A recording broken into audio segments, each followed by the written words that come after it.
Assalomu alaykum, hurmatli Manditov Bitura kanalining obunachilari va aziz yurtdoshlar. Bugun biz Toshkent viloyati Bo'ka tumani Bo'ka mahalla fuqarolar yig'inida joylashgan, ya'ni eski nomi Xudoyqul mahallasi sotiladigan uy joyida obzor qilib beramiz. Buning uchun siz Toshkent viloyatidan uy izlagan tanishlaringizga, yaqinlaringizga jo'natib qo'yish esingizdan chiqmasin. Like bosib, obuna bo'lib qo'ying. Hop. Toshkentgacha bo'lgan masofa 74 kilometr, Bo'kagacha bo'lgan masofa 24 kilometr. Mahalla markazida joylashgan. Shundoq yo'l asfalt yo'l. Kelasiz, kelganingizda to'g'ringizda mana shunaqa sotiladigan uy joy chiqib turadi. E'lon ham berib qo'ygan, yozib ham qo'ygan va raqamlar bilan Telegram kanalimizga rasmlarini joyladim. Lokatsiya tashlab qo'ydim. Bemalol kirib ko'rsanglar bo'ladi. Narxi $16,000 kam bor. Kelishingizlar bo'ladi. Kelishilgan narxda. Suv bor, mana. Wi-Fi sim o'tgan. Kadastr dokument hujjatlari joyida, tayyor. Umumiy yer maydoni. Hozir o'qib ko'rsataman. Amalda yer uchastkasining maydoni 51 sotixli joy. Davlat ro'yxatida o'tkazilgan yer maydoni, ya'ni hokim qarori 15 sotixga chiqarilgan.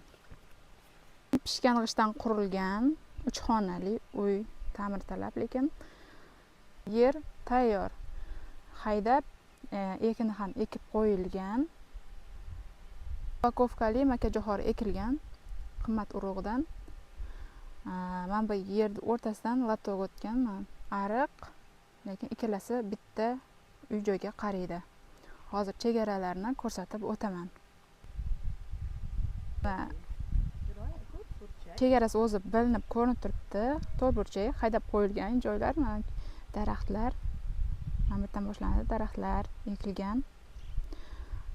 Mana bu teraklar shu uy egasiga qaraydi. Tayyor ekib, haydab ekib qo'ygan, tayyor. Hamma narsasi zo'r, juda ham chiroyli uy joy. Kelib, ko'rib, kelishib ketsangizlar bo'ladi. Telefonda bitmaydi bu ish. Kelib savdolashing, ko'ring yerlarni. Mana bu tarafi ham, bu tarafi ham o'sha shu uy joy qaraydi, 51 sotixli uy joy. Faqat bitta shu o'rtada latok o'tgan, shuni hisobiga ikkiga bo'linib qolgan. Lekin hammasi bitta joy. Mana o'rtada bitta joyda ikkiga bo'linib qolgan, ya'ni o'rtada latok o'tgan. Mana bu taraf.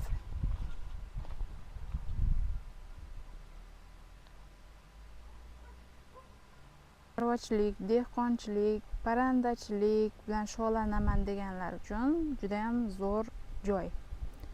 Keling, ko'ring, savdolashing, bemalol ko'rib ketsanglar bo'ladi.